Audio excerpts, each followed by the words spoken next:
All right. Y'all won't believe who I have sitting next to me today.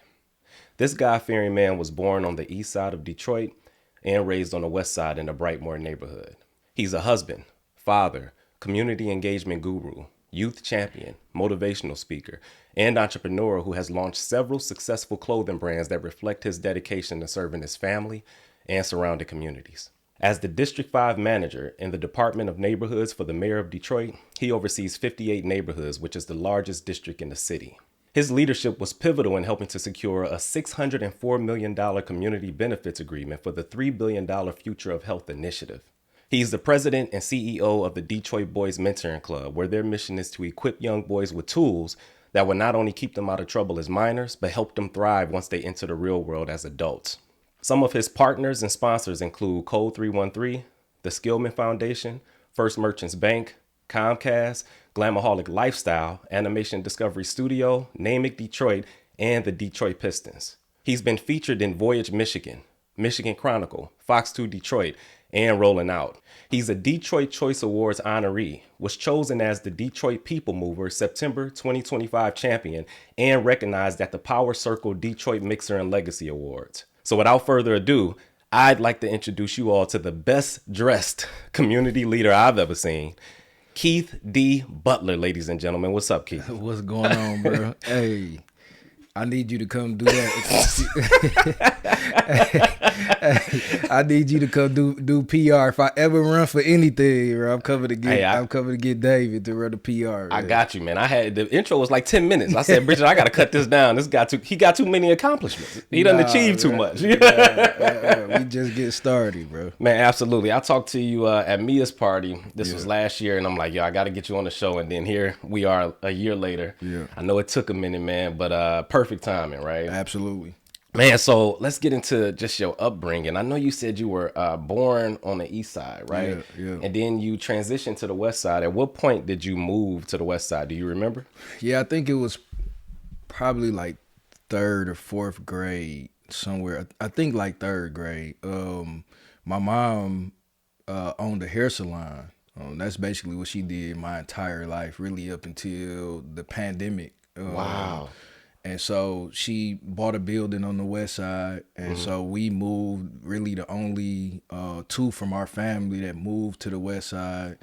And yeah, she built her business and her brand in the hair industry, and bought a house on the west side, and so that's kind of where we settled. Yeah. Wow. So she been an entrepreneur pretty much since you can remember. Yeah, absolutely. All she did my whole life. So that's where you got that whole entrepreneurial spirit from. Yeah, absolutely. For sure. Okay, Yeah. so let's talk about the west side. Tell me about your siblings and, describe your household, your neighborhood, all of that to me. Yeah. So as you can imagine, I mean, growing up in a neighborhood like Brightmoor, I think back when I was growing up, you kind of had two sides of Brightmoor, right? You had the Brightmoor side that you see in the headlines in the news, right?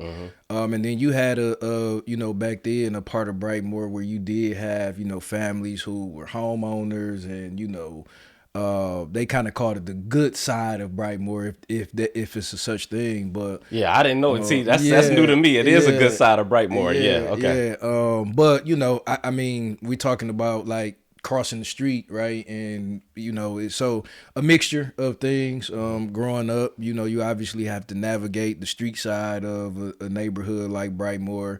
But then again, like I said, you got families and you got really good people who come out of Brightmoor, worked hard, show.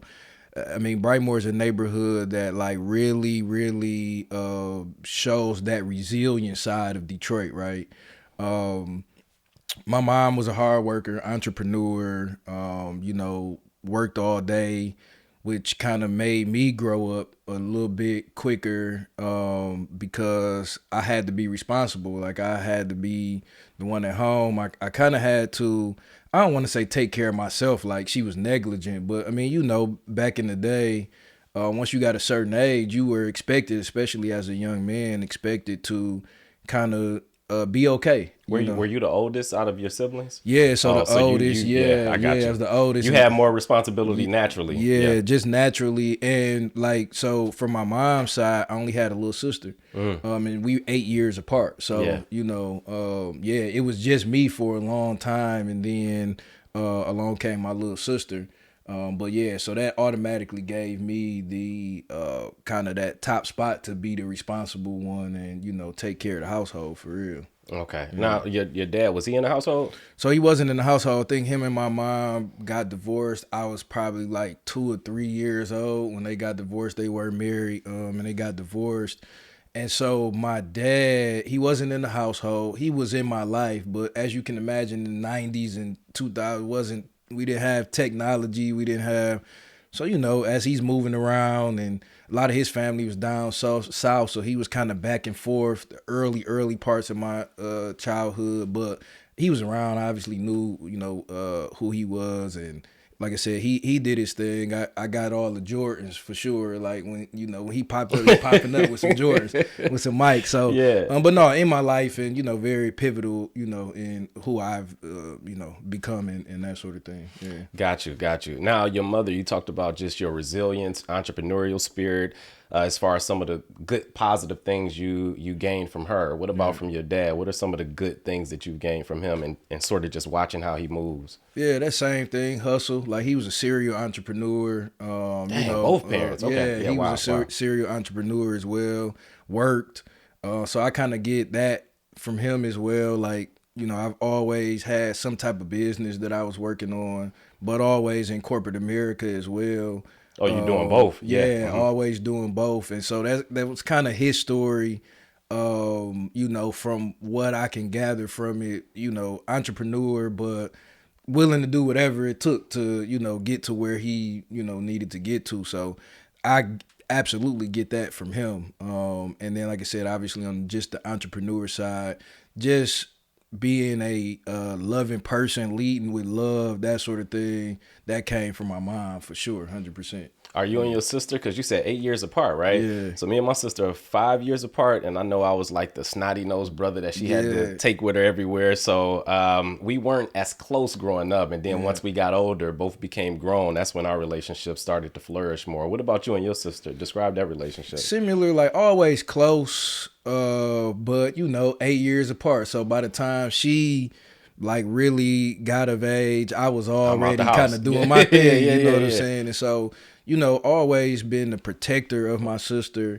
But yeah, close as brothers and sisters. But again, we wasn't hanging out together or together a whole lot outside of the house. And then you have that little bit of peace in there, that we had different fathers. I didn't always necessarily see eye to eye with him, right? It was my mom's long time boyfriend, but that kind of gets into, like, if you talk about Dang, that's a good point. Go ahead. No, but that kind of gets into like some of the, when you talk about childhood, I guess trauma, you could say, and that sort of thing, that would be the one thing that kind of presented, some of the bad things of the childhood. So, I mean, from a love perspective, that didn't do anything for me and my sister. But again, you just always had that little inkling of like, Yeah, because if you got issues with the father and, she's his child, I can see how that could possibly cause some tension there, even though it's not your little sister's fault, but this is still your dad, and I got a problem with him. My mother dated a few different men, and man, a lot of them weren't good, not good influences at all. And I do think there is trauma associated with that, because I think it's a parent's job to demonstrate how love looks, between a man and a woman. Even if your biological parents don't end up being together, I always told Bridget, like, it wouldn't take me but 2 years to get married again. Even if I didn't want to, I have to show my son and my daughter how it looks. But if your parent is single and she's looking for love in all the wrong places, or your dad is looking for love in all the wrong places, then they run the risk of showing you something that doesn't look healthy. And then you grow up thinking that that's normal, and it might even affect your relationships as an adult. So yeah, man, that's something that I do remember. My Yeah. mother got married when I was getting ready to go off to college. They've been married since then, and this guy, just a little bit I saw while living there, even coming back home from college, I thank him immensely for giving me an example, Yeah. because even those few years made a huge difference when I would see him come home with flowers and the way he talked to her. Just the reverence and the respect he had for her just Yeah. made a difference. And in my mind, I'm thinking like, if I would have got that from the time that I was like born, 100%. you know what I'm saying? That sets the stage, Yeah. man, for who you become as a young man. Like, we're always looking for examples, right? And so yeah, it wasn't one, but God's grace, God opened up my perspective to take it as not what I should be doing, but what I shouldn't be doing. So Ooh, oh, good Lord. yeah, Keith dropping gems, man. Come on, come on. Yeah, because Nah. it's like you could either look at it two ways, Yeah. but this is Yeah. the more positive way to look at it is that Yeah. you got an example of what not to do. What not to do, right? And so that don't always provide all the answers you need, but it does set a foundation of, yeah, I could probably be in a better mind state if I knew what to do, but at least I know what not to do, right? Now that has its own set of things that you got to go through, right? Trying to, figure out that whole space of, all right, I know what not to do. Sometimes you lead into your future relationships, doing those things and what not to do, but you still do have to learn the things that you need to be doing. So, but again, I think it set a really good foundation for me, where I'm not going left, right? Like, I might not know how to go right yet. yeah, but I'm at least I'm not definitely going not left, going there. right? Yeah, Like yeah. I'm staying neutral, right? And so, again, I thank God for all the experiences that I've been through. I think they all really worked out for the good, right? Yeah. Like, even the stuff that you could look at as bad or evil. That saying that what the devil meant for evil, God like really put it all together for the good. So Absolutely. yeah, that really made that thought like real to me. Yeah, it reminds me of when I was researching you, one of your favorite scriptures. I think it was Romans, what is it, chapter 8, verse 28 or something like that? Yeah, Romans, and Jeremiah 29:11. For Ooh. I know the things I have for you, Yeah, right? I yeah. know the things I have planned for you. Yeah. And the Romans one is all things work together for All good. things work together for the good, Yeah. right? So I've always, and we'll dive a little bit more into it, but like I've always lived my life like I embrace the good, the bad, the ugly, because what I found out is once you get through it all, it all works together. A lot of times people tend to harbor feelings of resentment or bitterness, and they might blame their parents for certain things that were circumstantial in their lives growing up.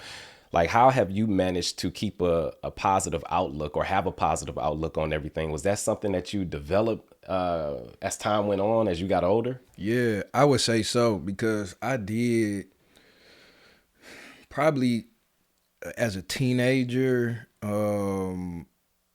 I was like kind of really going through it, like really resentful, but even a little angry, right?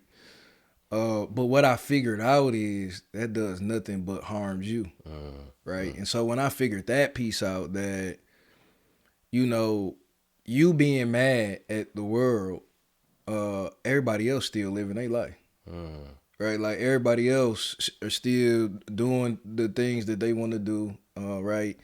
And now you're sitting around depressed, angry, having anxiety, right? Can't get the things accomplished that you're called to get accomplished because you're sitting around bitter, right? And so, after I figured that piece out, and even to the point like where it was making me sick in my body, right? Oh, wow. You know what I'm saying? And so once I figured out that it really does you no good to sit around and be bitter about the things that life will throw at you, man, it changed my whole life. Like I said, even from like physical ailments and anxiety, depression, like all of those things, it changed my life.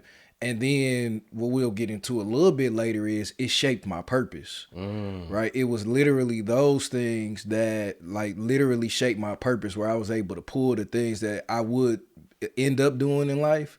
I pulled it out of those crazy moments. All things right? work together for Yeah, good. so they all work together for the good.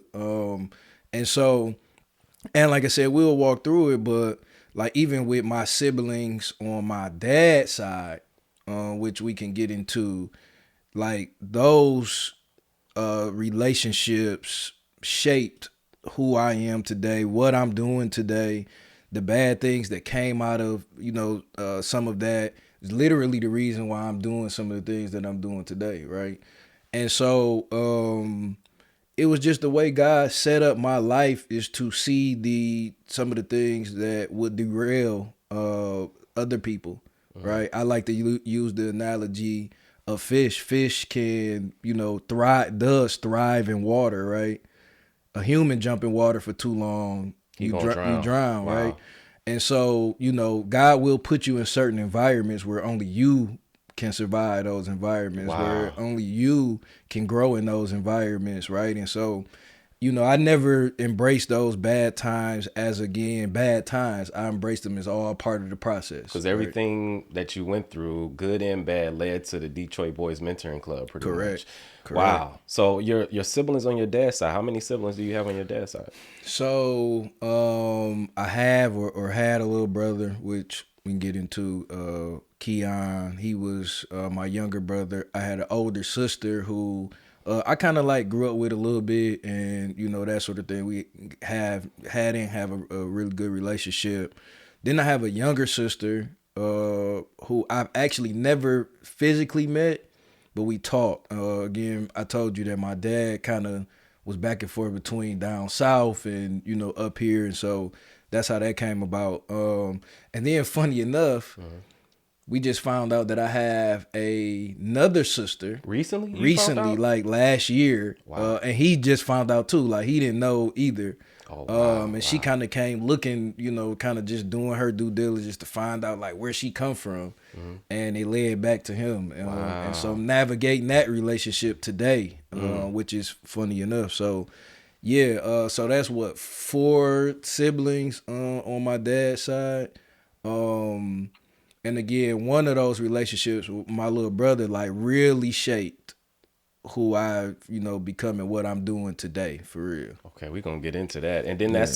that's great on your part, because this young lady who came along and said that she's your sister, that your father is her father. Sometimes people might not welcome that person with open Yeah. arms and be somewhat suspicious, but it sounds like you're working towards trying to build a relationship there. Yeah, absolutely. Again, just because, I mean, it's not her fault, right? Leading with love, right? Compassion. Compassion, right? She's in her 30s and, never met her father. Yeah. You know what I'm saying? And so, compassion, right? Leading with love, putting myself in her shoes. Again, like all of the stuff that you said in the intro, which is crazy to hear back, right? Like it's crazy to hear Yeah. those things back about myself, because I didn't have like, I guess you would say a straight and forward like path to get here. But back to the question, and so I couldn't be the person that you said I am in that intro if my blood comes and says, "Hey, and the proof is there," and right, like it's not like the proof is there, and I close my door to her. You know what I'm saying? Like, who am I to say that I'm a community leader and a youth advocate and this person who pushes family morals and all of that, and somebody is like, I would help I help strangers on a day-to-day basis. Why would I not Yeah. embrace somebody who's my blood? You know what I'm saying? But you see people like do that where they might portray a certain image to the public, Yeah.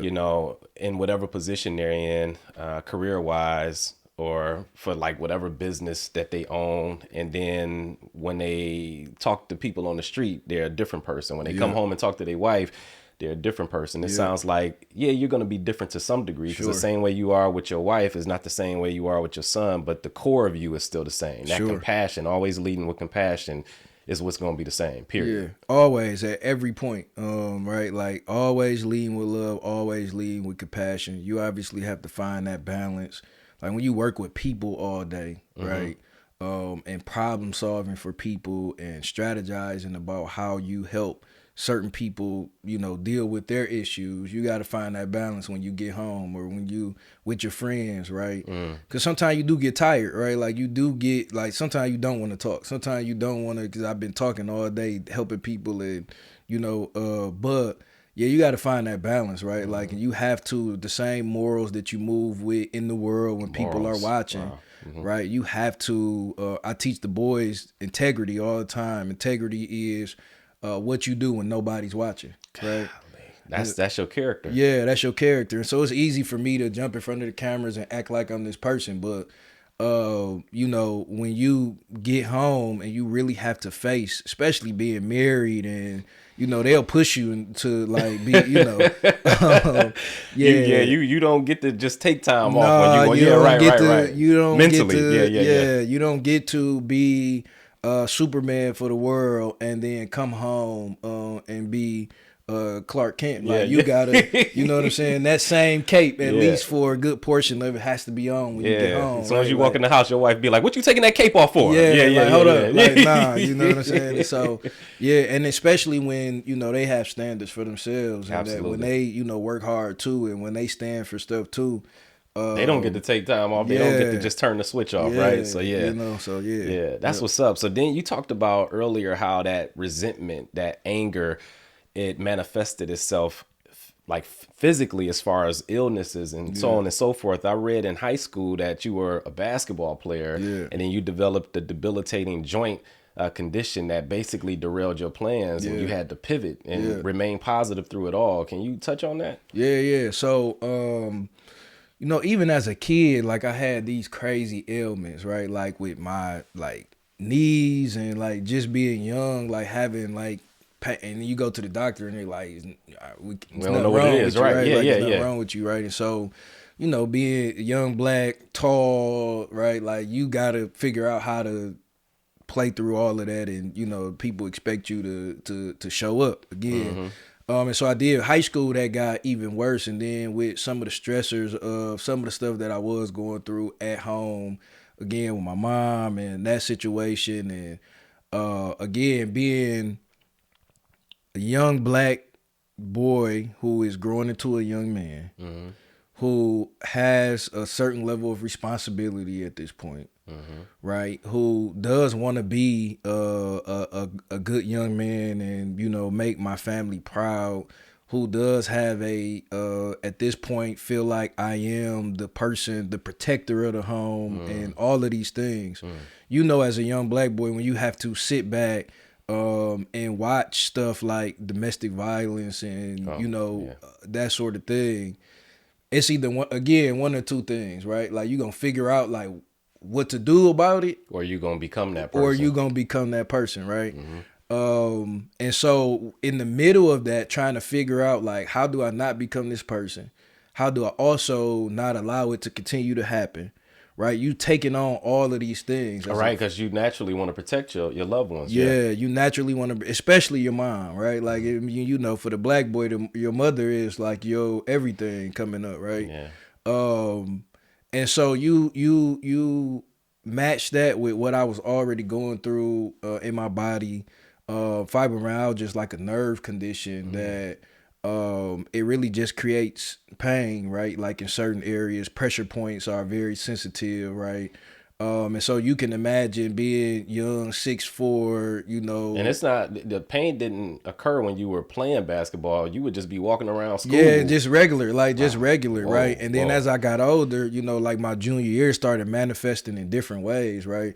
And stress triggers that, right? Like that's where I'm going with the stress piece, right? Stress also triggers that, right? And so, you talking about walking around with numb feet and hands for, weeks at a time, right? Trying to be active and play basketball. You talking about vision being blurred and, knees feel like somebody took a sledgehammer to your knees, right? And again, you playing through all of that because it's something that you love doing, but again, like that was also me and my dad's like connection early on, right? Like it's the sports and the basketball, like he was there for that, right? Like that kept me connected to my pops. That's why it was important to you to Yeah, play. that's why it was important to me, bro. So just a lot of, different things. So yeah, so as I, went on my junior year, like it started to become unbearable. But then the stressors adding to it, right? Like the stressors at home, like adding to it. So I'm having anxiety, and I went through a piece of depression and all of those things, and that's kind of when I made the choice of like, look, I cannot allow things that I can't control to control me in that way. To consume you, You know what I'm saying? And so that was one of the like real times that I had to become a man for myself, like not for everybody else, not for my mom, not for my little sister, right? Not for my other siblings. Like I had to become a man myself and say, look, I'm gonna pull back from all of these things and really focus on the man that I want to become. You know what I'm saying? And so again, it all works together for the good. So yeah, I was stressed out that I couldn't play basketball. I was depressed about that.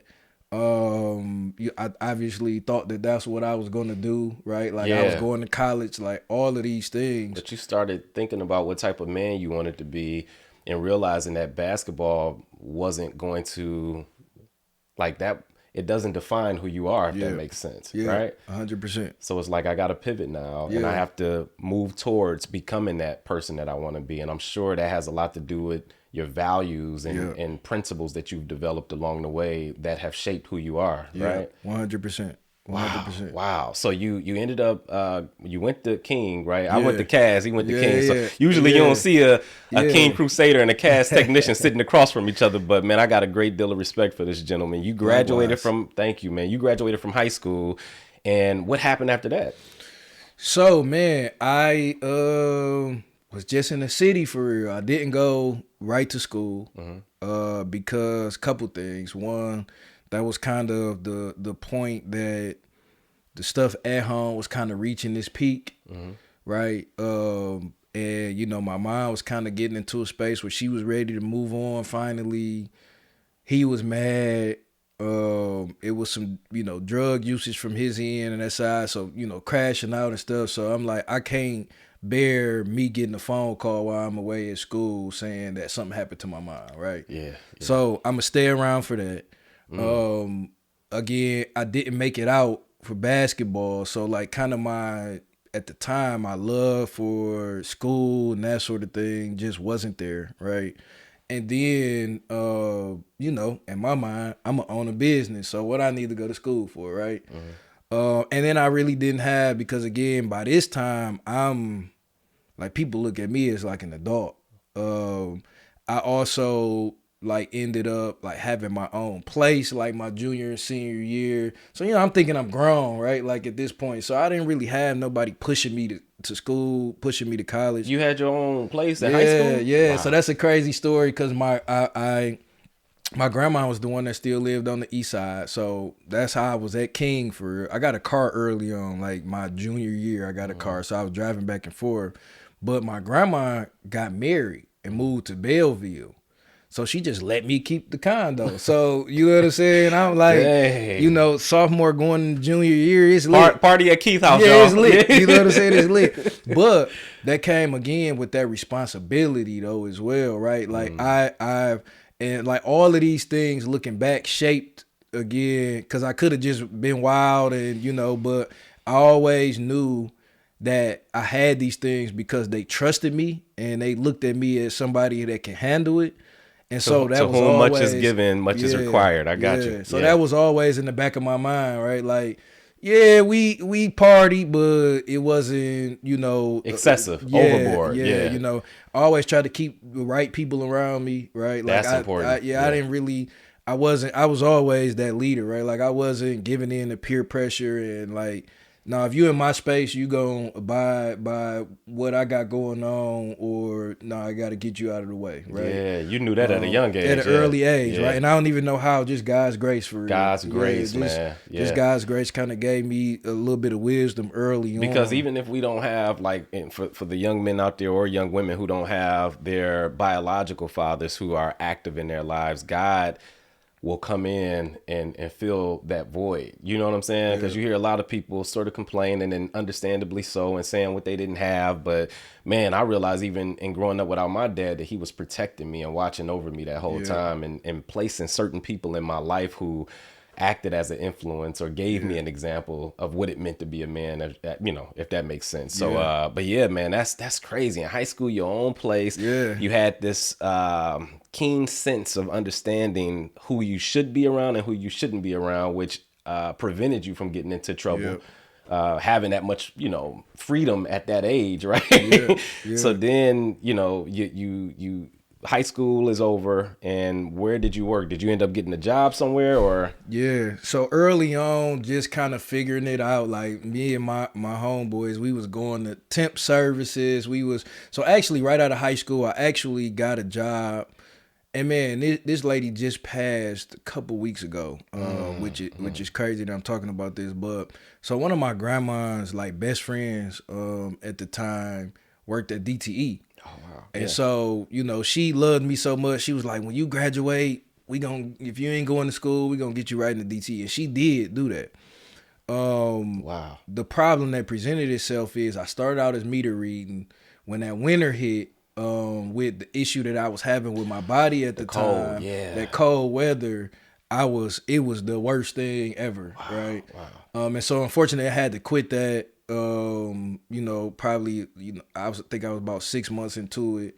I had to quit that. And funny story, I was walking to somebody's backyard to read their meters in Ann Arbor, and fell into they like pine. Like it was covered in snow, and like fell into they pine. I was like, I'm done. Yeah, I ain't go back after that. But so after that, like it was a few years where I was kind of just figuring it out. I was always, again, I'm gonna be great where God got me. I'm not gonna get ahead of myself, because then when you get ahead of yourself in your mind, the devil can start playing on your mind. Like, you know, you need to go to the streets to, you know, I got this homeboy that's over here doing this and that. So I just kind of stayed the course, you know, just working really anywhere that we could work.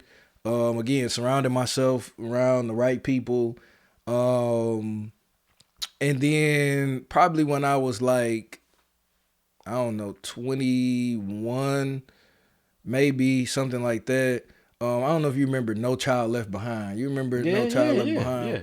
So my uncle and aunt, who was my pastors as well, who is my pastors, well, my aunt passed during the pandemic, but they started a program at the church through No Child Left Behind, a tutoring program after school. And so they called me like, look, we trying to build a big program, like it's gonna be great, you know, we want you to come work with us or whatever. I was already working, so I'm like, all right, we'll see. And I ended up doing that. I ended up just leaving my job, just jumping out on faith and going to do that. Well, obviously, again, all things work together. That was the time of my life that kind of like set me on the path where, all right, I'm starting to find my people, right? Before so kind of rewind. Before that, I did my first clothing line, which was called Bible Clothing, Be Important by Looking Eloquent. Oh, and that was the one that your mission was to combat poverty with. RIP poverty. I did my first. Now I'm broke, right? I'm broke. I'm broke. Talking about like we gonna end poverty, right? And so I would sell these shirts, right? And then go take some of the other young boys from my church. We'll jump in the church van, go to Kroger, get some groceries, go downtown. And it's crazy because I got a camcorder like one of them Christmases. And we like literally it's on YouTube right now. Like we would go, this is like 2010, 2011. Dang, wow. And we would go downtown and just like literally talk to the homeless, get them a platform to talk about how they got there. You know, some of the things that they were going through, like really just show them love, right? You was like, doing this in your early 20s? Yeah. This dude from Brightmoor neighborhood. Bro, wow. Talking about we about to end poverty, right? Yeah. And so again, that kind of catapulted me into like, I want to help people. I don't know how I'm going to help somebody because I'm still trying to help myself, but like it was just like it was something that no matter what I did, what job I got, where I was at, what I was doing, it was the thing that kept me up at night. Just right? helping other people. Just helping other people, right? And so, you know what? It's almost interesting because I know people who, when they going through stuff, they become so fixated and obsessed over it. And I think that kind of causes them to become depressed because now you're thinking, woe is me. And then you start to think that the world revolves around you. I think the best thing to do when you are suffering, when you are going through something, is to shift that focus from yourself to somebody else who might be going through worse. yes, sir. Wow. I 100% believe that, right? Like, and that's why I stand on all things work together, because again, it was those bad moments that could have been like very pivotal in a negative way in my life that really pushed me to like try to do good. And again, I don't want to sit at this mic and make it seem like I've always made the right decisions, or None always of us have, yeah. right, like didn't find myself in some crazy situations, or doing stuff that I shouldn't have been doing. But even in those moments, I think David said, if I make my bed in hell, God will be there with me. Ooh. Right? Right? And so even in those crazy moments in my life, like I always 100% felt God with me. Like I always 100% knew that like on the other side of this, like it's something in store. Like God has something in store. And so, yeah, man, we went from selling t-shirts to try to help people. And again, so that's kind of started shaping my purpose. Like I know I want to help people. The way this makes me feel, the way I have to do it, right? Like it's the one thing that I just have to do. I feel like this is where I'm going. And like I said, you dress immaculate, man. If anybody go to this dude Instagram page, this guy, I'm talking about just fashion wise, he puts himself together well, and then you go from Bible clothing to, I think, the Young Kings clothing line, right? Yeah. And I saw some of those designs. I think the symbol was like a lion with the crown on top, and then you had one shirt that said menace to society, but you crossed off menace, put asset, gangster, thug, king. You crossed out gangster and thug. Young Kings only. Be young, be king. Be great, or be young, be great, be king. Like all of these empowering messages on these shirts for these young boys. So even before you started the Detroit Boys Mentoring Club, you had a heart for helping young boys. Yeah, I had a heart for helping young boys. And so, yes, like Young Kings was my baby. Yeah. Like that was my baby. That was birthed out of me having my son. 2011. Right, 2011. Yeah, yep. Right. I'm like, what can I do again to pull together the entrepreneurial spirit that I have, to pull together at this point the my what I feel like is my purpose to help people, right? And your love for fashion. And my love for fashion, right? My love for fashion, which is crazy because I didn't grow up like, again, I got the shoes, right?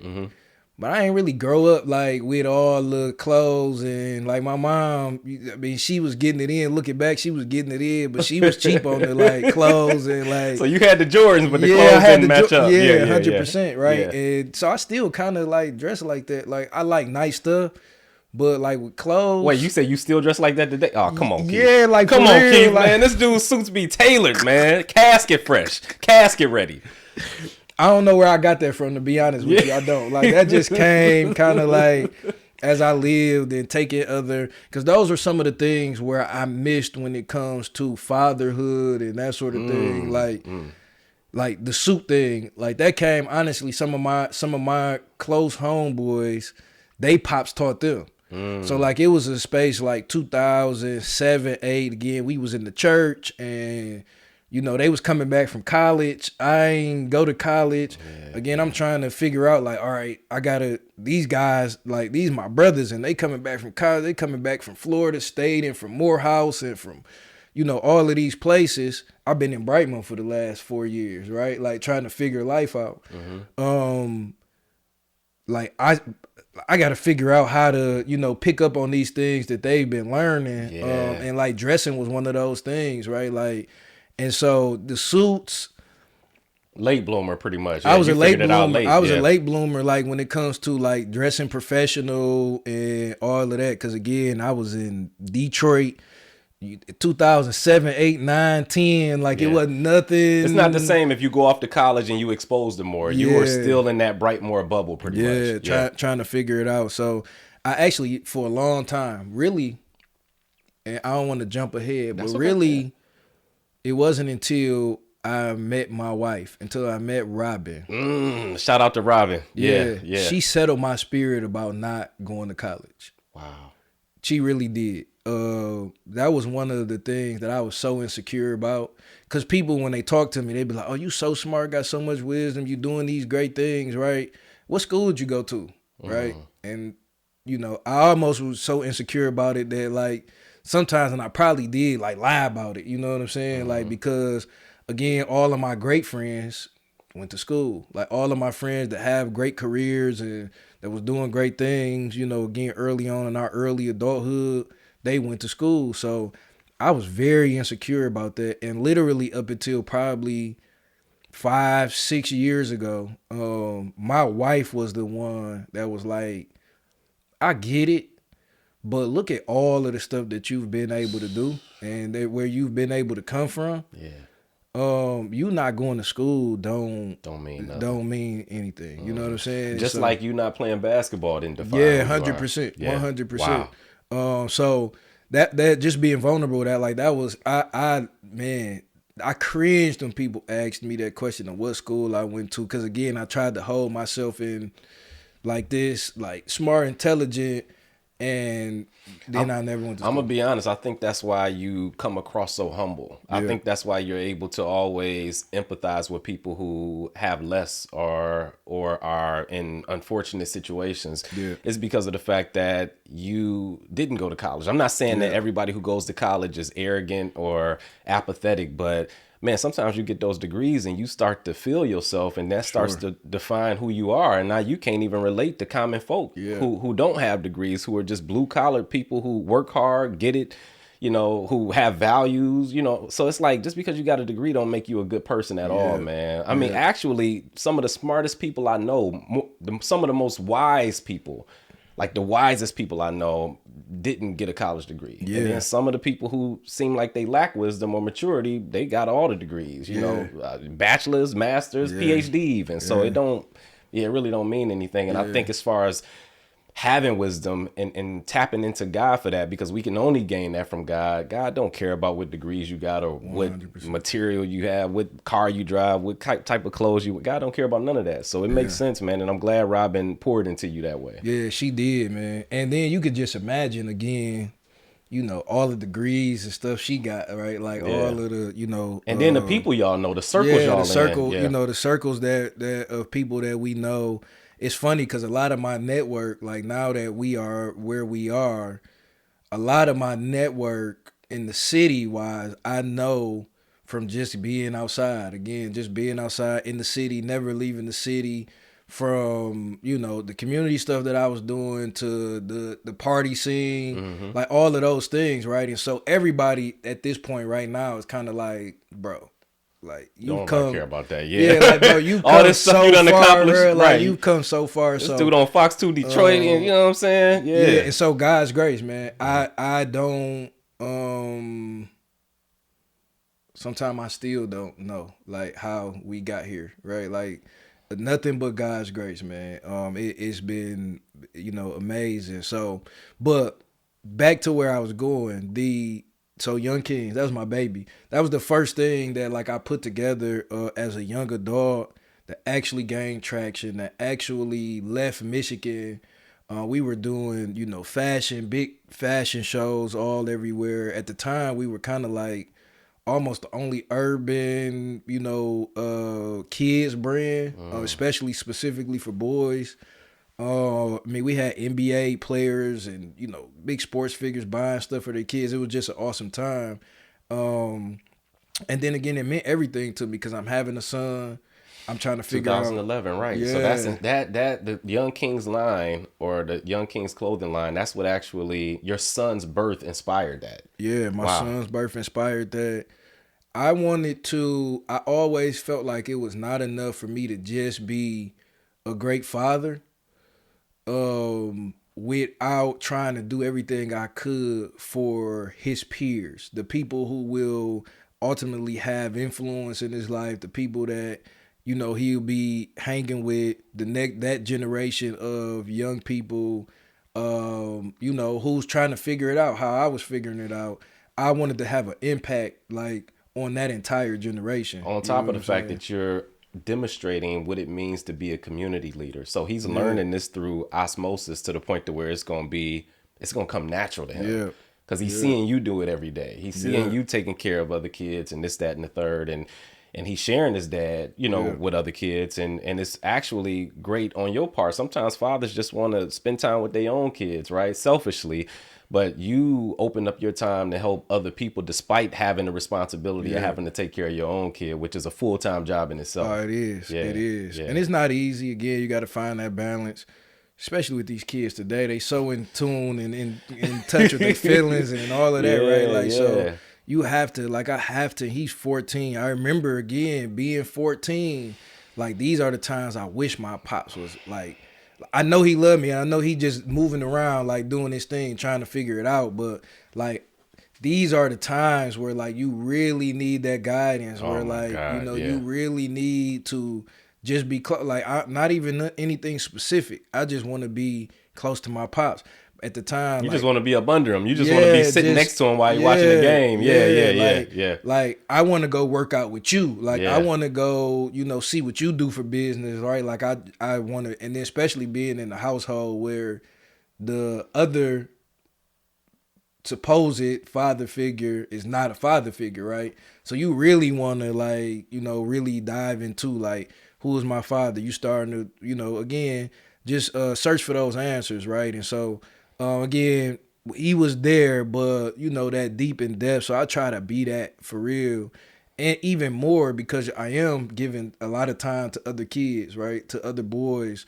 I am a part of. And he looking at you like a father figure too. Yeah. And so though my son is, you know, obviously he's a part of it and he loves it, you gotta kind of make sure that you still pouring into. Yeah, because Karsten gonna be like, hey man, that's my dad. I can't miss no games like that, you know what I'm saying? Or I yeah. can't miss like certain things or not do certain things. Take care of home first. That's the priority for 100%. sure. Man, wow. So now 2011, that's when your son was born, and then you started the Detroit Boys Mentoring Club. I want to say in 2013, right? Yep. But then something happened in 2012. You alluded to this earlier with respect to one of your brothers or siblings on your father's side. Yeah. And that sort of influenced, or I guess that was the reason or the impetus for the creation of the Detroit Boys Mentoring Club. Yeah, that set the stage for sure. So just real quick, so going back to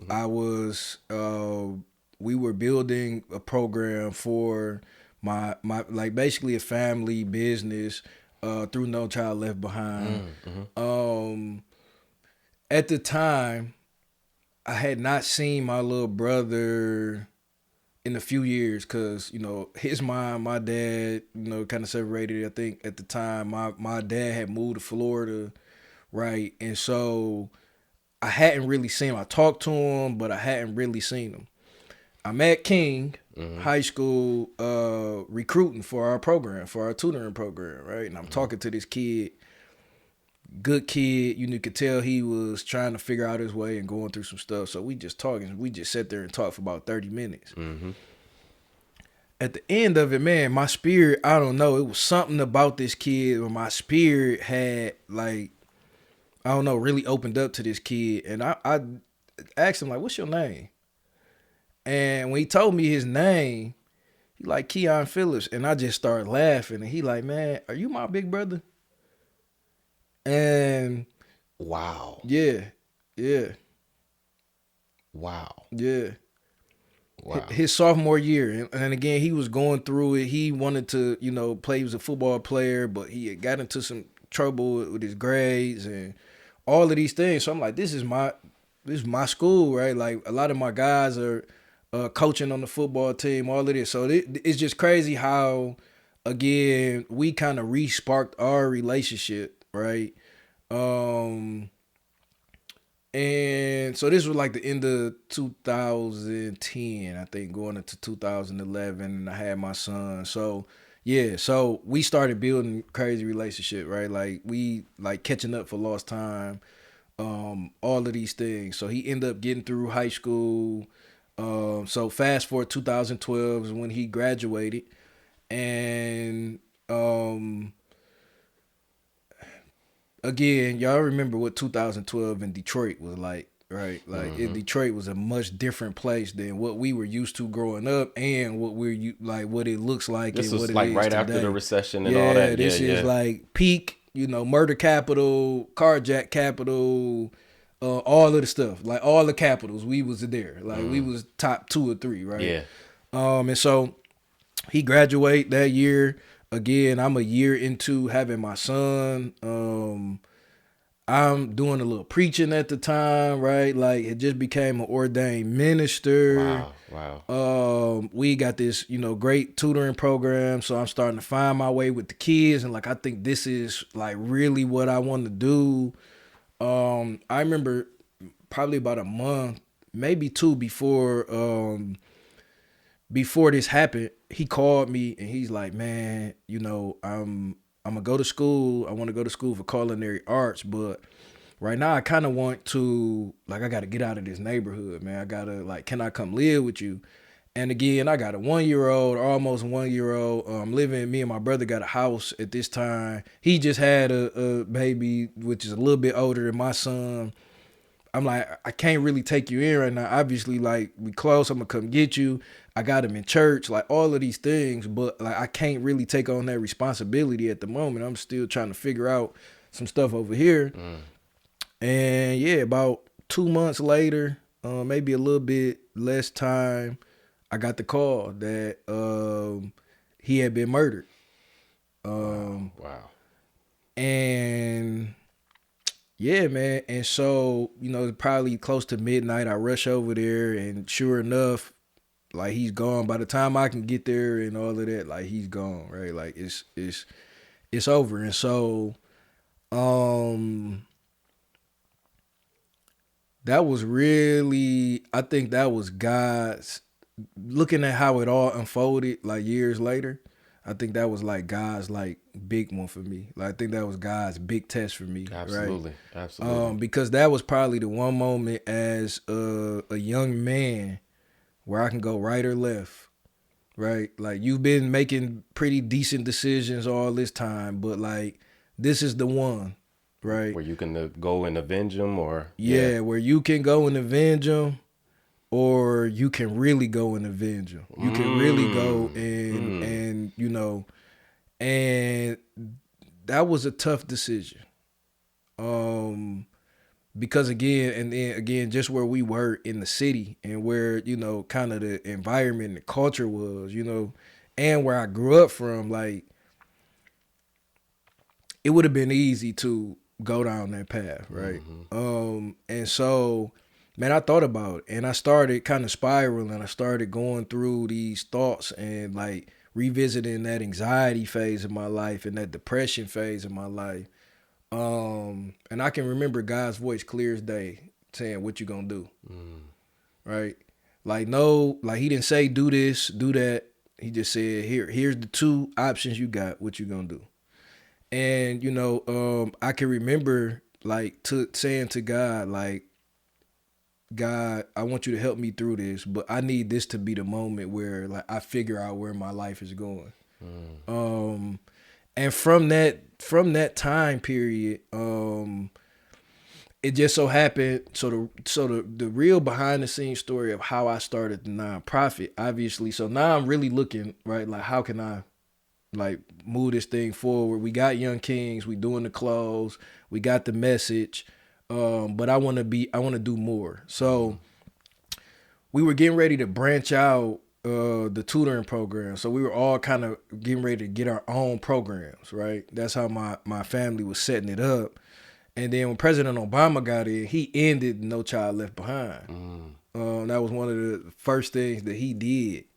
And so I think that was his second term. That was one of the first things that he did.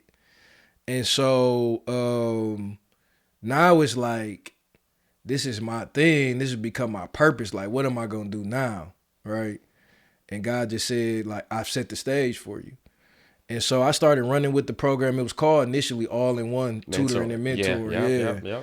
And so, man, I just started going to pull up to schools, just going to, like, hey, can I meet with the principal?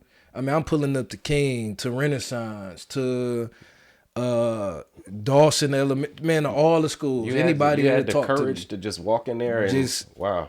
Just walk. Now again, this is the insecure Keith that don't have a college education, right? This is the Keith who has been in Brightmoor his whole life, you know, not well traveled. This is the Keith that, you know, again, parents did great with what they had, but didn't really have like nobody that can walk me into these doors, or nobody that like knew how to do it, right? I had my uncle who was my pastor and who had done all of these things as kind of like a role model. So I kind of watched him, even on the family piece, like they was the family that we, you know, from our family watched and that sort of thing. But so, yeah, I'm taking all of these things, insecure, not knowing where I'm really going, just lost my brother, got a son. I'm scared out of my mind on what's next. I know I got to be successful. I'm literally showing up to schools like, hey, we got this program and this is what we doing, right? I was able to use the resume of, now we really did tutor and mentor thousands of kids through our umbrella company, right? So I got this under my belt, but the reality is Keith hasn't, you know, done a whole bunch, right? And so for whatever reason, the principals like believed me, right? Like they like, yeah, come on, we can. You know, we don't got no money, but like, yeah, if you want to come on, you know. And again, all of this stuff is on the internet. I don't know why back then I had a camera guy and was like record, you know, but wow, this was your purpose, man. Yeah. So I built the foundation to this thing, insecure, scared, nervous. Well, you know, Moses, you know, when God gave him the task that he wanted him to do, he had like a speech impediment. Yes, stutter, but he told him, I'm going to give you everything you need. So his brother Aaron acted on his behalf as the communicator. You know, he communicated with the Israelites, with the Pharaoh.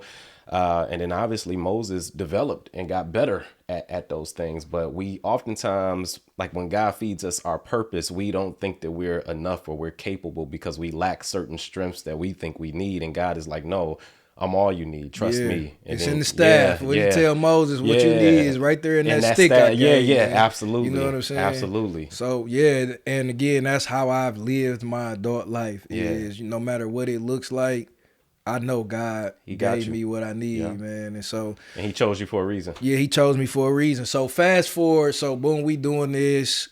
I'm doing it really, I'm not making any money doing it. In fact, you know, because of my brother and that sort of thing, I used to actually turn down money for the nonprofit. Like, nah, because I want to make sure people know it's pure heart. I ain't doing this for money.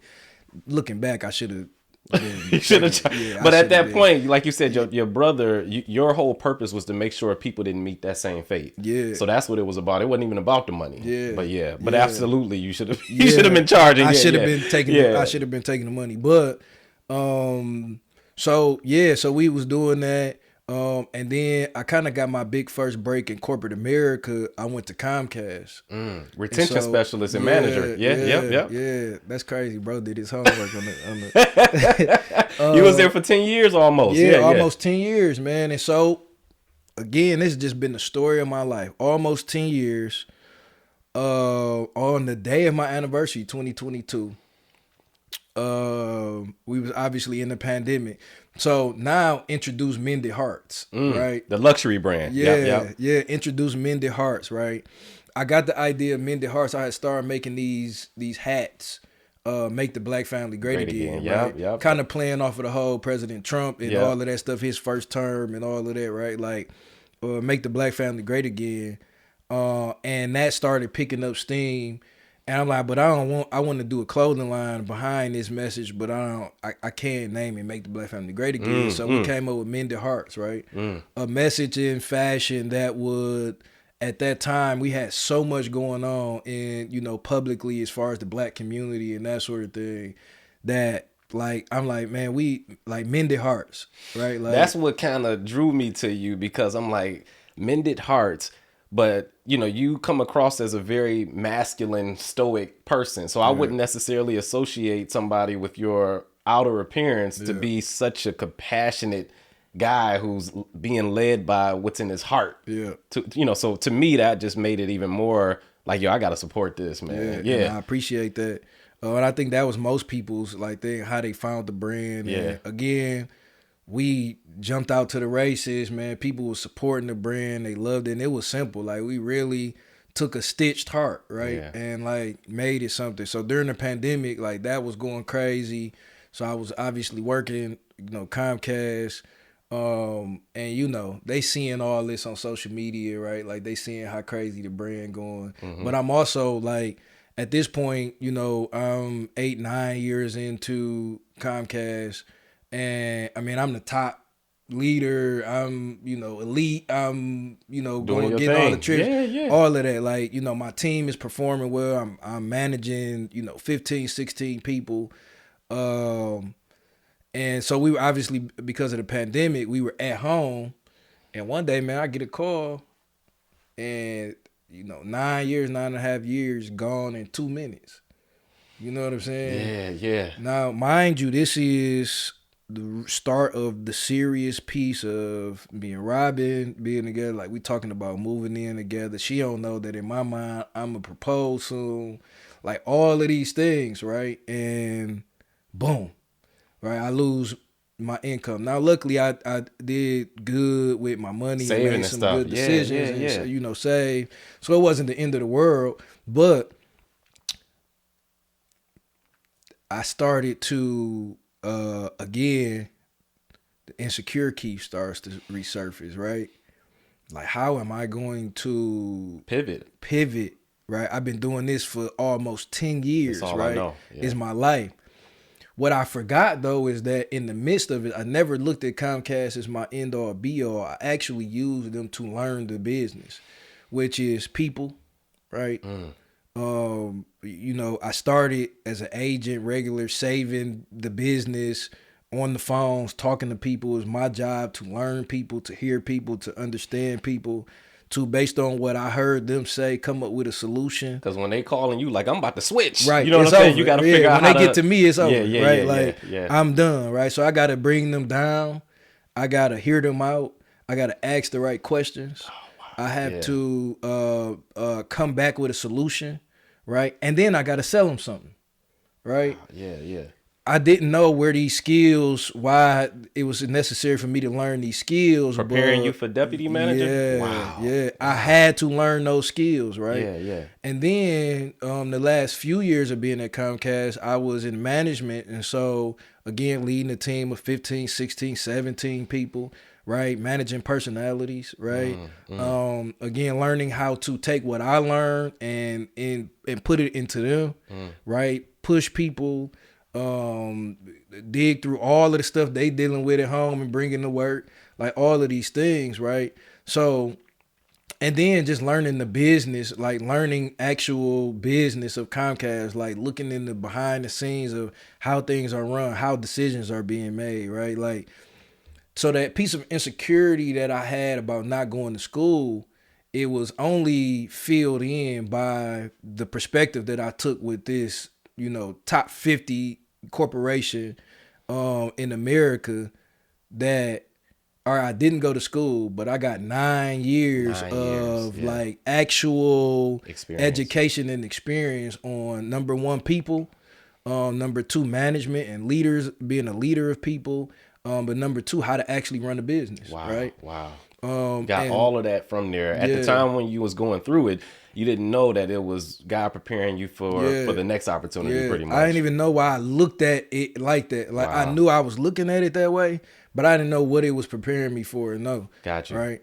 And and then you said insecure, Keith, but yet God is building you up. So you getting stuff that's more valuable than the degree, which is real life experience, real work experience. You know what I'm saying? Being on the ground, dealing with customers, so on and so forth. That's more valuable, actually. You know what I'm saying? That's a very valuable lesson, like looking back. And so 9 years gone in 2 minutes, right? Yeah. And so now I'm in the whirlwind. Like, what am I? Like, what is going on? What am I gonna do? Like, I was just hitting my stride. Like, as an adult now. Like, and so again, when you find your help, you know that you found your help, right? Cause I'm talking about sick, balled up, like, man, I don't know what I'm gonna do. Oh shoot, yeah. And she like, why you tripping? That's what Like, Robin said? yeah, like, why, like, you tripping? You know what I'm saying? Like, like, look at all of the stuff that with just a little bit of effort, God allows you to do. With just a little bit of effort into a clothing line, like just a little bit of effort into nonprofit, right? Like, get up and go and do it, right? All right, so I'm done with Comcast. I'm trying to figure it out. Now, this is the end of the pandemic. Really, the pandemic is over with, right? But everybody's still trying to figure it out. But people money slowing up, Mendy Hearts ain't moving how it was moving peak of pandemic when everybody was just in the crib spending money. So I'm like, man, I got to figure it out. My aunt calls me one day, and this is back to my life is full of it all works out for the good. My aunt calls me one day and say, I want you to meet with one of my peers. She used to work for the city, but she's now over the state, the money for daycares, for starting daycares in the city. And so I want you to go meet with her. It's probably something that you could do at the church, whatever it is, we'll figure it out. So I go meet with this lady, Mickey. So crazy because she passed earlier this year as well, which is so crazy. So we do a whole walkthrough through the building, whatever. She like, yeah, y'all can do this. But she like, what else do you do? Like, I don't know. God just keep pulling on my spirit about you. Like, what else do you do? And I'm telling her, like, I just left Comcast. I don't know what I'm doing right now. She like, give me a week. I want you to, I'm going to call you in a week. I think I got some stuff for you, right? Like, this is an hour conversation. I never met this lady a day in my life before. This hour conversation. Wow. She calls me. We took the kids to Florida. They're getting ready to go back to school. She called me about 10 p.m. She said, send me your resume real quick. She said, would you work for the mayor? I said, yeah, absolutely, 100%. Wow. Yeah, I ain't even asking what capacity, what it is. I don't care what it like, is. Yeah. Absolutely, yes. Yeah. She passes my resume along. I get a call a couple days later to go. Can you come interview tomorrow? Yep. I don't even know what I'm interviewing for. I don't even know what to say, what not to say. But I'm going. God, give me the words to say. I go. I interview with the director. They say it was a good interview. Whatever.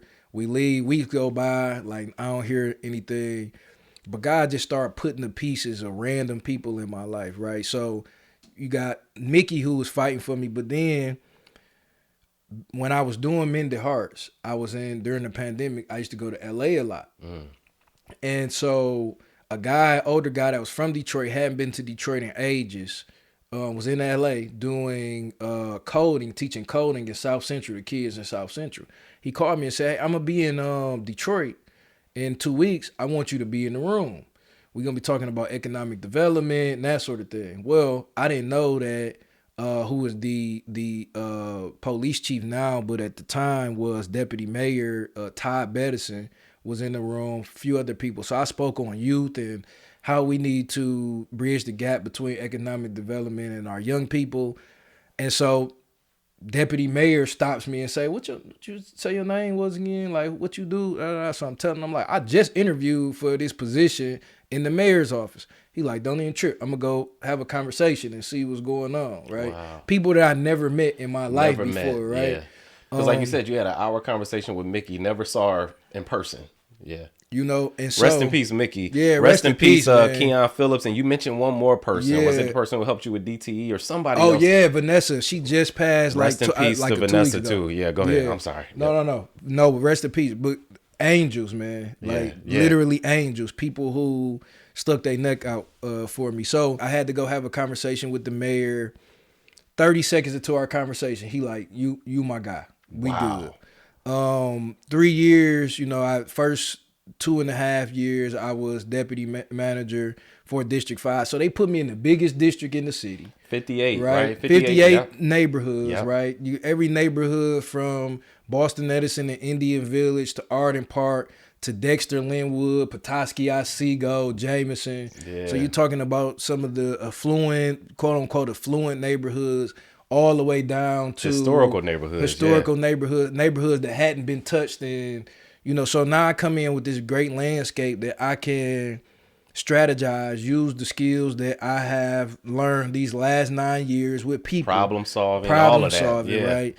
And not just come in and be an order taker while I'm waiting for people to call me with an issue, but like really go into these neighborhoods. Be proactive. And seek out the problems, seek out the people who are trying to solve these problems and fortify what they're already doing, but also strategize on new strategies on how to do it even more efficiently, right? Mm-hmm. And then lead in projects, like you said, the Future of Health project, the biggest development that has come through the city of Detroit. Yeah. Now leading community engagement on a new WNBA facility that's getting ready to, that the Pistons are trying to do, which looks really good. A ton of other developments, right? The Future of Health initiative, I think Michigan State, Michigan Henry State Ford Hospital, right? Yeah, so crazy. Yeah. So okay. all of these people and all of these things, right? And so again, in my mind, doing it not now, I look at it differently, but not qualified, right? Like again, all these people in these positions got degrees and you know what I'm saying. But again, God's grace.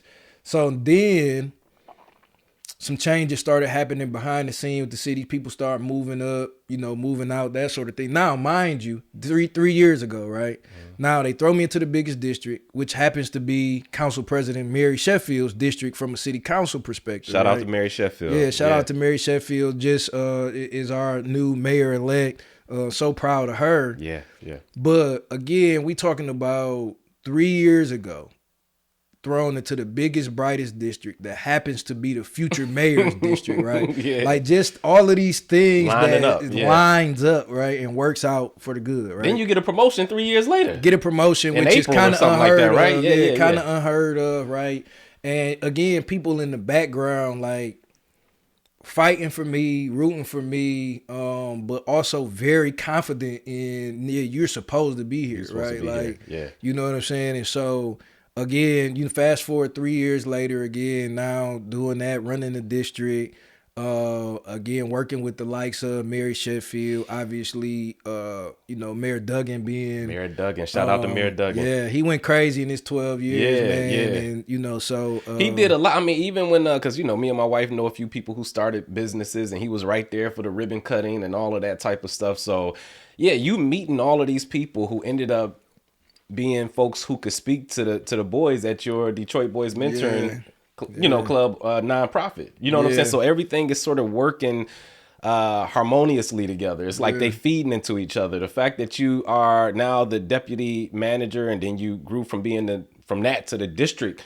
5 manager, right, within 3 years, and then you meeting all of these people, and then all of these people that you meeting are probably helping in some sort of fashion with the boys, because they might be coming there speaking, being guest speakers, so on and so forth. And then the resources and the connections that you gain as a result of being in this position have also helped you with the nonprofit, right? Because you take these trips, where y'all might go to some type of, I don't know, career-related panel or some type of technological hands-on simulation type stuff. All of these things that you're doing with the boys, each endeavor is helping one another, if that makes sense, right? Like you wouldn't be as strong as the CEO of your nonprofit if you didn't, or if you wasn't in this position with the city, and you wouldn't be as strong in that position with the city if you didn't have the boys, right? And if you didn't have that 10 years of experience with Comcast. So all of these things work together for good. All of these things work together for the good. And you're right, they all play. They all on each other, right? Like I often say, like I close my computer, I say 9 to 5, but it's really like 8 to 10, right? But then open up, the Detroit Boys computer, it all kind of runs together, right? Like again, the manifestation of all the things that I just said, all the ups and downs, the hardships have now come to a head. Right? It has now come to a head. And so now it's like seamless work. Yeah. And people don't see it as a conflict, right? Like because and so like my first whole year of being deputy manager, I didn't even touch the Detroit boys. I actually did the full rebrand. I was working in the back. I'm like, look, where we at in Detroit, my new position in Detroit, obviously being in Detroit and staying in Detroit my whole life, like I think we need to shift to the Detroit boys.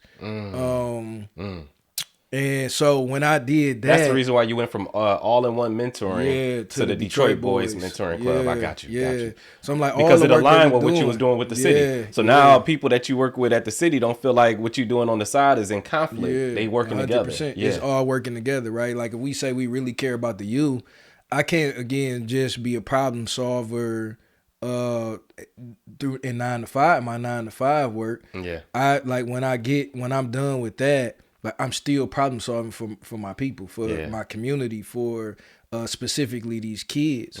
And so yes, it all like worked together for the good. And you're right, like both. Here's the crazy part. These days where I found myself is people find me for what we're doing for the Detroit boys.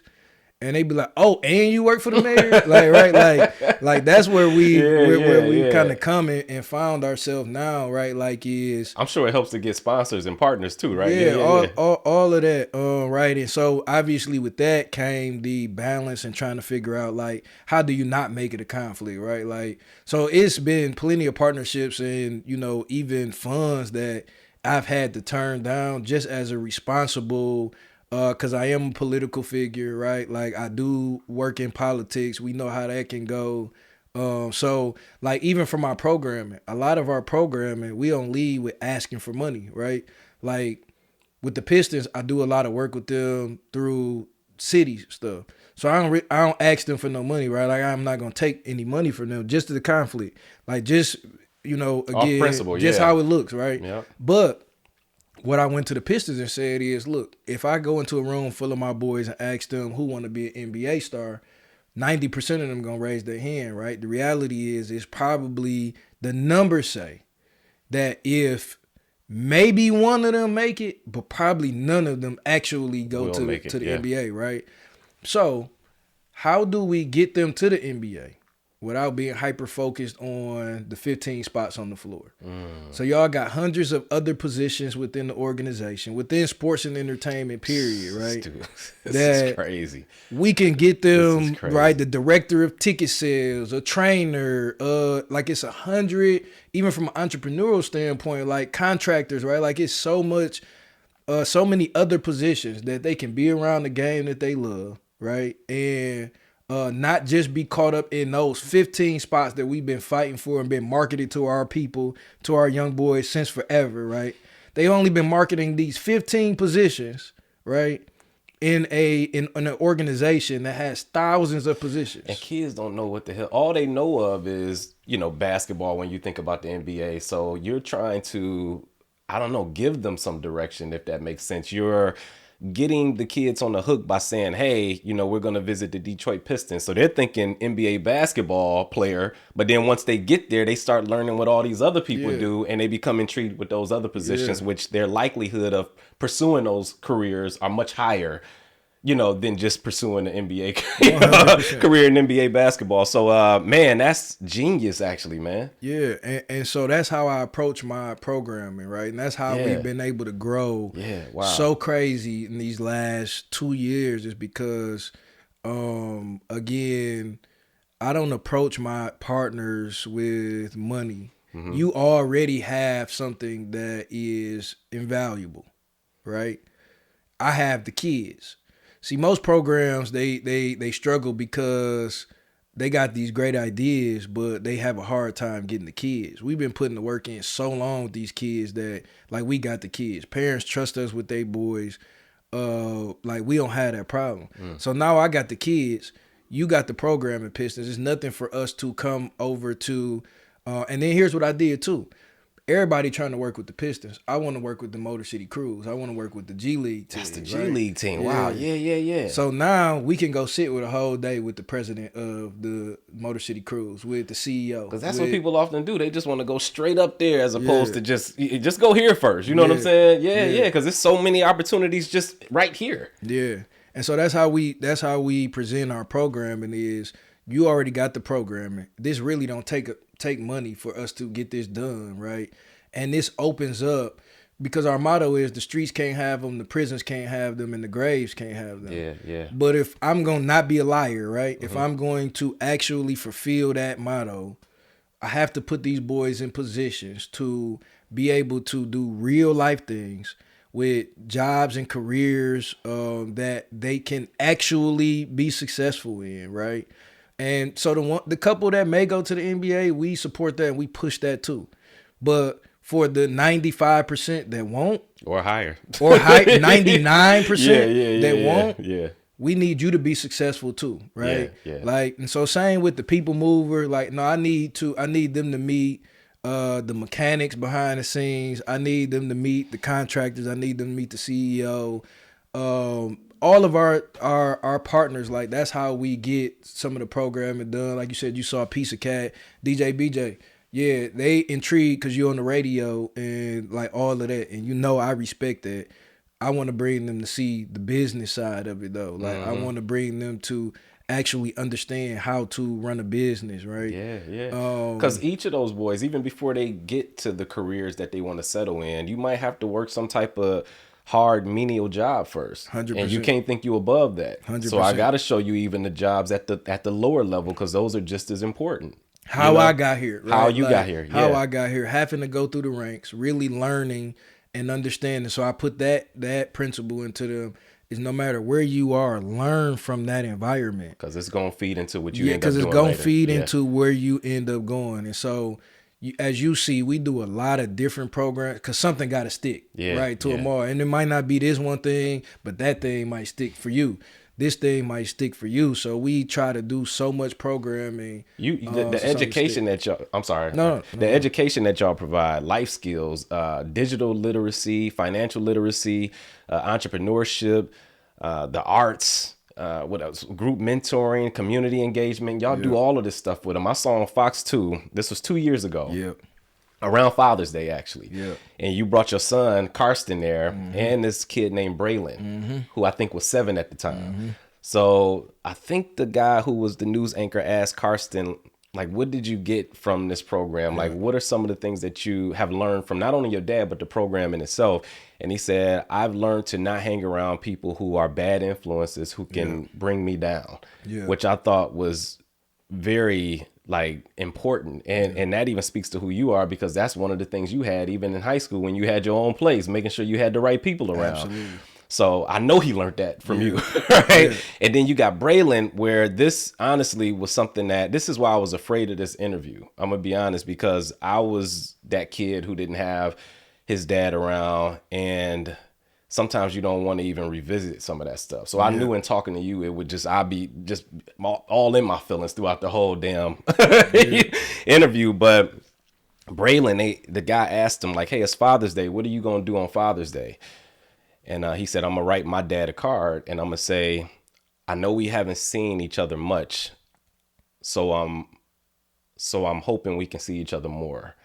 And it hit me. And it was like, wow, this is what's needed. This is something that I could have used growing up, because I had male figures, but they came around like every so often, right? But just having something consistent in my life. Like I remember this one time I was about 7 or 8, and the kid down the street from me, his dad, he was like one of the only good dads on the block. It was only a few dads on the block anyway, but he was like present. Yeah. He worked for like one of the car companies, I think Ford or GM or something like that. And this one time he came down to my house, the dad and his son, who was my friend, and asked my mother, could I go fishing with him? And that was my first time ever going fishing. And then he engaged with us. He was asking us questions about school, our friends, and things we wanted to be in life. And I'm like, dang, my friend, he gets to experience this every single day. So then the next time they went, which was like the next weekend, they didn't ask me to go. and it broke my Tore heart. you up. It tore me up. Yeah. And you know, as now I'm an adult, I understand, because he probably thought, well, man, maybe his mom got something she want to do with him. You know, it wasn't no hard feelings. But then as a dad, you want to have your one-on-one time with your kid. But at that moment, I realized how important it is to have a constant male presence around, because I mean, you think about the black youth, right? Black youth who are raised in households to where their fathers aren't around.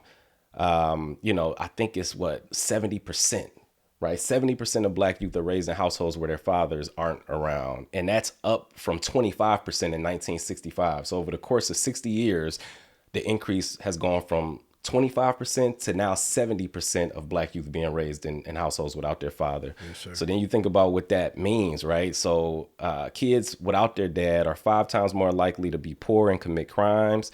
They're 9 times likely to drop out of school and 20 times likely to go to jail. So this is how important having a patriarchal presence is, and that's what this mentoring program is doing. So when Braylon was pouring his heart out like that, and at this stage he's innocent, he don't even resent his father. Yeah. He just want to see him. Yeah, he didn't even know like the magnitude of that moment. I didn't even know that was like coming, right? Like I had never heard him even speak about that, or so when he got on TV and said that, like that was really in his heart, right? Like, I know, but I'm seeing you there with him, and I'm like, man, he has a role model, and it may not be the same as him having this biological dad around every day, but man, it's a damn good second option. Yeah. And that's why this program is so important. And that's why I was like, I want to talk to this guy, but it's when you revisit those moments, you like, wow, yeah. Man, it's crazy. And like you said, man, just thinking about,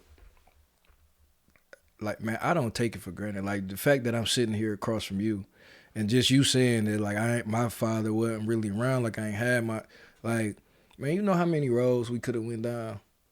Like, I don't take these moments for granted, man. You know, like, we have people in our lives, friends that we know have gone down, like, man, I made it out of Brightmoor with no felonies, with, man, I got friends that's been shot, that's been killed, obviously, that is going to spend a bunch of time in jail. Man, we all was really one decision away from being one of those statistics. Mm-hmm. And so to be sitting here talking about my life and to talk about how we got to where we are today, and to even hear you say stuff like, how a moment where, because that moment was very strategic. I 100% call his mom, like, look, at 7, we can help build his confidence way easier than we can at 15. By that time, it's too late. You know what I'm saying? Yeah. And so, yes, at 7, without no prep or any of that, come sit on this couch in front of millions of people who watching you on live TV. You don't even know what questions getting ready to be asked, right? And if you mess up, cool, you mess up. I want you here, Braylon, right? And you know what he's saying is from the heart. Like, it's from the heart. At his most pure stage. It's from the heart. Yeah. It's from the heart. So, but to be here today, you know what I'm saying? And to be where we are, to have beautiful wives and to, have beautiful homes and to have careers that we probably couldn't imagine, 20 years ago, right? No way. Coming up, man, it is nothing short than a blessing, bro, right? Like, it does make you emotional because we could have gone so many different ways and so many different routes, bro.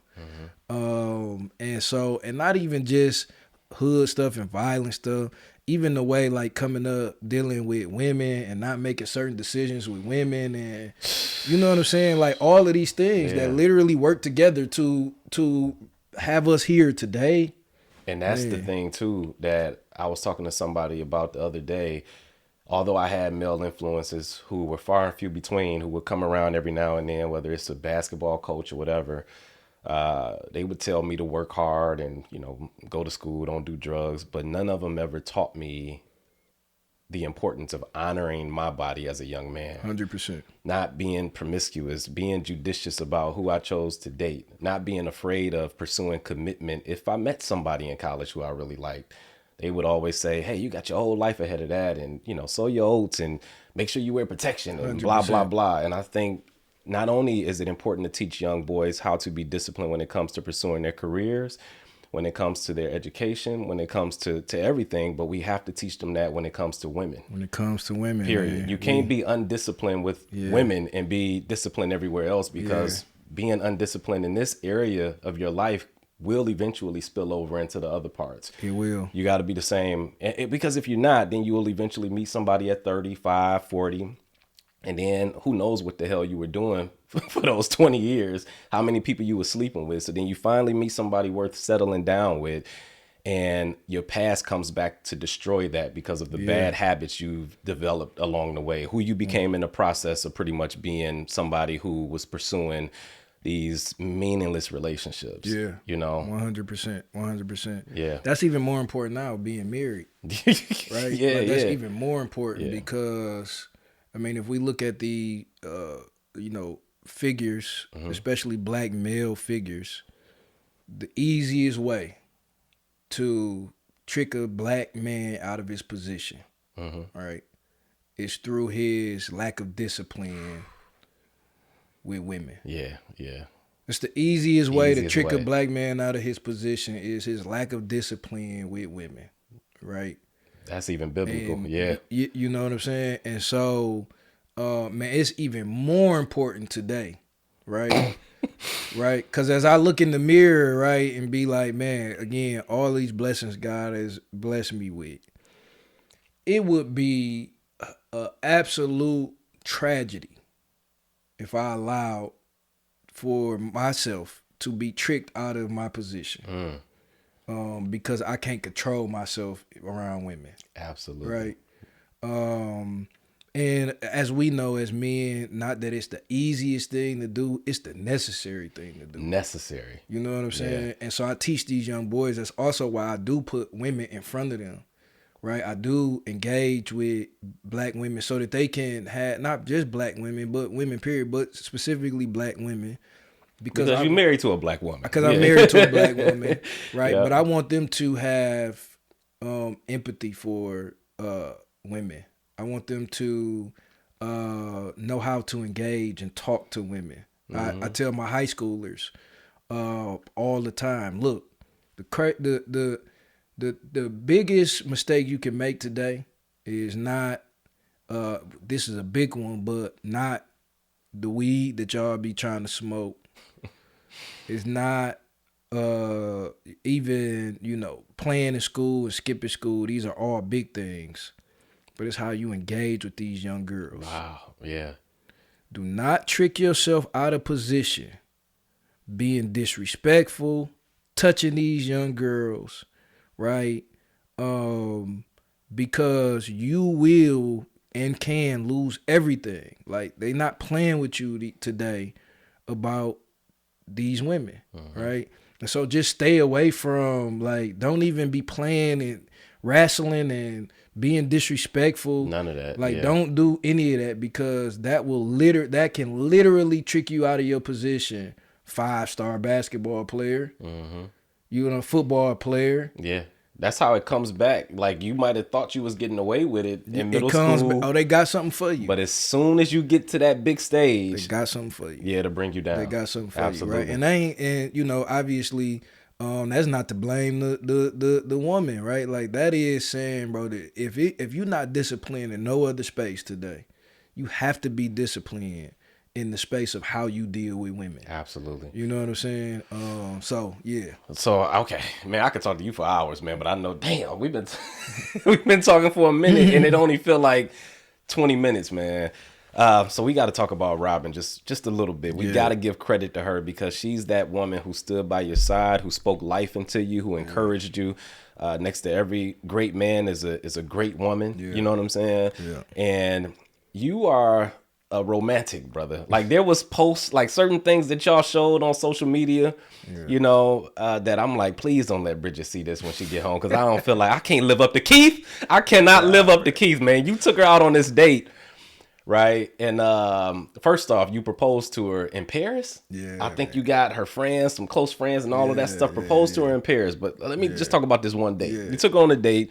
You had these cue cards. Wrote stuff on the cue cards, and then she would pull something, and it would reveal that plan for the date at that particular time. So if she pulled a card and it said flowers, now you handing her some flowers, right? Roses. Then she pulled another card. It says something about going to a restaurant she wants to go to. You took her to the restaurant, and then pulled another card, something about a concert, Layla Hathaway concert. Now y'all there. So you were having her pull these cards almost as if like you were making her feel like she was in control, although you had planned the date. And then as the night progressed, these plans unfolded. And I just thought, man, that just, this dude is on point, man. Like, do we got any weaknesses? It's like that basketball player who got the offense, the defense, post up, can shoot, just all of that, man. So what does she mean to you? I already know what I can already tell. Everybody on social media, everybody knows what Robin means to you. But just tell me in your own words, what does she mean to you? The world. And that's cliche, but man, look, God tells Adam, it's not good for man to be alone. So I'm gonna give you your help. Before he gives him his help, though, he gives him a job, right? He gives him something that he needs help with. He says, go name the animals, go, right? When I met Robin, I was in the place where, again, I kind of know what my job is. I don't know where my help is going to come from, right? And we always look at a video, Doing Mended Hearts. This was probably like a couple months into us dating. I'm at home. I got all these clothes everywhere, folding orders and all of that. And she jumps right into action, right? Like, and I'm recording her where she jumps right into action. She's packing stuff. And if you know Robin, she really helping because she irritated by the way I'm doing it, right? Like that's really why she helping. Yeah. She see all these areas of improvement. Like, correct, let me jump in. correct. Yeah. And just from a business standpoint, right? Like, so I knew that she was my help, right? And that help word today get us in trouble because we got so much trauma from being the help, right? Like, just as black in the black community, like we got so that help. The help. The help is like a kind of a bad word. Has a negative today, connotation, right? for sure. Yeah. And so, but I remember having the conversation like, you my help. And I knew right then and there, right? Like I've had, you've had decent relationships before, right? But when you're talking about purpose, when you're talking about like, because I came out of the pandemic, like, again, career is different. Relationship, left a relationship, right? Kind of distanced myself from some people that was in my life at that time, right? Like I came out of the pandemic with a whole different perspective. Like it's time to go to that next level. The one thing I did not have and did not know how I was gonna get it was my help. And so, yeah, so she means the world to me because she became that. And the help, listen, it is not always, as you know, easy because your help is not there to do what you tell them to do. They're there to do what they see fit, right? And so sometimes that's uncomfortable. Very uncomfortable. And Robin will push me like, nah, that's not big enough. That's mediocre. This is not a hustle. This is a business. Yeah. Right? Like, Yeah. You got to get out of that hustle mindset and like start looking at this from a business mindset. Yeah, I know that you might have thought that was great for the family, but this is really the way that we should be going, right?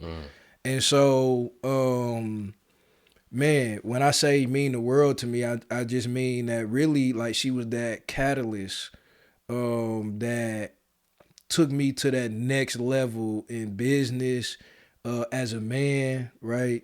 Not taking shortcuts, right? Thinking about, planning stuff, not just being on the go and letting stuff unfold as it unfolds, Being right? intentional. Being intentional about things, right? And like when you mentioned that date, I got myself in trouble because now that's the expectation, right? You And got all of so, us in trouble, yeah, Keith. so when you go weeks or a couple months without like being intentional in that way, Yeah. oh, she gon', you know what I'm saying, You remember what you let me did 3 have months it. ago? Yeah, she gonna let me have it, right? Yeah, yeah, But yeah. yeah, man, listen. Um I'm sure you felt like this, like there, like sometimes I be like, I don't deserve her. I feel Not like because that I'm all the doing nothing time. bad Yeah. or wrong or like right, like, but just because that's how much impact like she's had on my life in the space of again going from being a good guy to like trying to become great in something, right? And as you see in the last few years, right, just not even anything like specific that she did, just being my wife automatically elevates the experience that people get of Keith, right? Yeah. Like just being that, just seeing that smile elevates my mood when other people have to deal with me or work with me, right?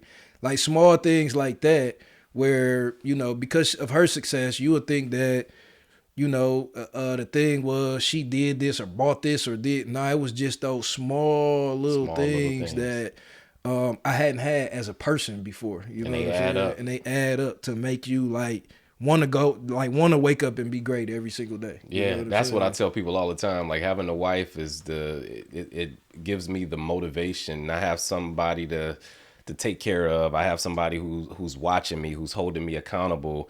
Who I want to make happy, who I want to Yeah. make proud, who I want to be proud of me. Yeah. Same with my kids, man. It's giving me purpose. You know what Yeah. I'm saying? Because otherwise, I would just be out here wandering the world aimlessly. Of course, I would have my goals that I want to achieve, but maybe it would be for selfish reasons, right? Yeah. Now I want to achieve things for selfless reasons. Yeah. And I think that's a big difference. You get Yeah. what I'm trying to say? 100%. So yeah, man, this is what I was saying. I want to kind of end it on this, but I also want to give you the final word, man, because you've been dropping so many gems throughout this conversation.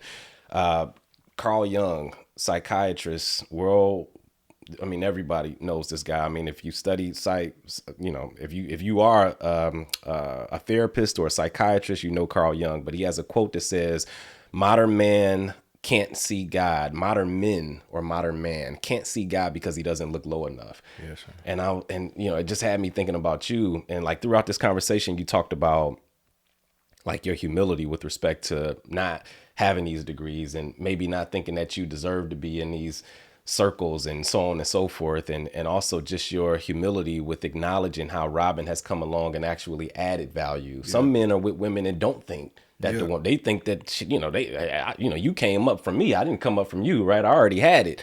So the fact that you acknowledge that, just the humility that that you speak with, even with, your younger brother who passed away, tragically, and talking about the conversation y'all had where he wanted to live with you and so on and so forth. And then at that time, it's like, man, yeah, of course I would want to take you on, but I'm trying to swim. I'm trying not to drown myself. And I do think that's important because even my dad, when he got out of prison when I was like 23 or 24, he wanted to come live with me in Arizona. And I said no. And that hurt him. Yeah. But I was like, man, I'm still trying to figure this stuff out and I'm trying to pay off these loans. This is my first time ever coming into some money. And I got to, taking care of my mama whenever she needs me, my sister. I got all these other responsibilities. It was just impossible at the time. And I couldn't. It's like if I drowned, then I won't be able to help anybody else. Yeah. So I had to really put myself first in that moment. But you always look low. You look for people, these young boys who need you, who don't have a father figure. You go off into these communities and you don't feel like you're above anybody. You talk to them, you listen, you're proactive. You don't wait for a problem to come to you. You go and find a problem.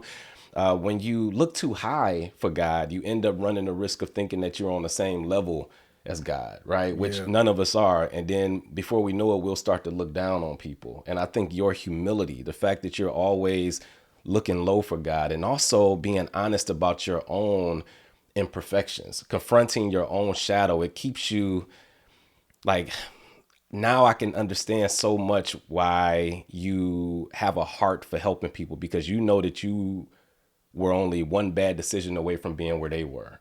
And man, the Detroit Boys Mentoring Club is changing lives. Y'all know me. I don't tell nobody to donate to nothing. But this, y'all, listen, when I put this website in the bio, go donate. You know, any amount helps. And this guy is legit. This ain't no occupation for him. This is in his heart. He was doing it when nobody was watching, when nobody was paying him. It's who he is, pretty much. So I want to thank you, man, for coming on this show. I want to give you the final word, and I also want you to look into this camera and tell people where they can find you on social media. Yeah. So first of all, thank you, bro. Again, people don't have to be nice to you. People don't have to respect what you do, or any of that. So thank you for, sharing your platform. It means everything to me. Number one. Number two, that's the way to live, is to look low. I learned early. It's one of the things that I learned at Comcast too.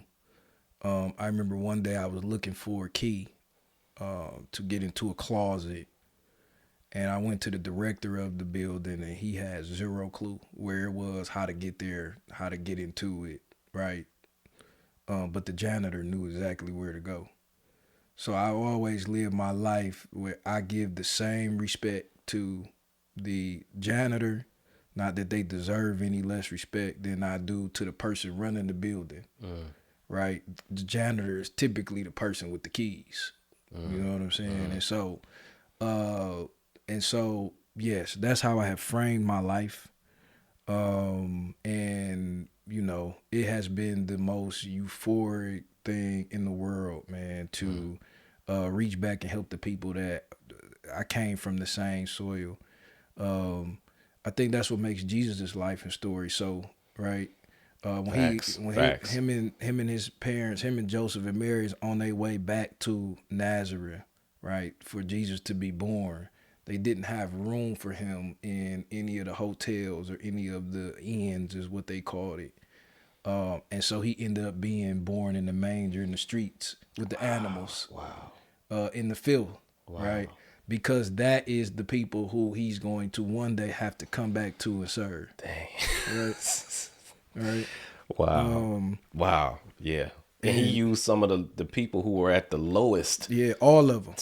All of them were. All of them were, and that's why. None of the Sadducees, the Pharisees, he wasn't worried about them. Let me go to these people right here. Yeah, let me work. They killed him because of how he moved with the people who they thought he shouldn't be moving with. Yeah. Right. The peasants. Right. And so, again, that's my testimony that, again, I come from this place. I would not be anything without this place. And so I'm going to continue to serve this place and the people of this place. Until God tells me that it's time for me to move on. So that's number one. The second thing, so as far as where you can find me, Instagram, obviously, my Instagram is designed by a black man. Designed by a black man. Yes, that's, the clothes and all of the stuff, but just the life that God has allowed me to design, is why I continue to keep that name, even though I haven't made, clothes in a little bit. And then the Detroit Boys Mentoring. If you want to check out what we do from a mentoring standpoint, the Detroit Boys Mentoring. And then our website is thedetroitboys.org as well. So you can also reach us there. Then I'm on Facebook, Keith Butler, and LinkedIn, Keith Butler as well, if you, want to find me there. Well, yeah. Man, shout out to Keith. Man, I appreciate you for coming on this show. I might even call my dad after this. Yes, sir. After we get done with this. Yes, sir. Thank you, brother. Yes, sir. My God. Really appreciate you, bro. Conversations with TinBridge, y'all. Peace.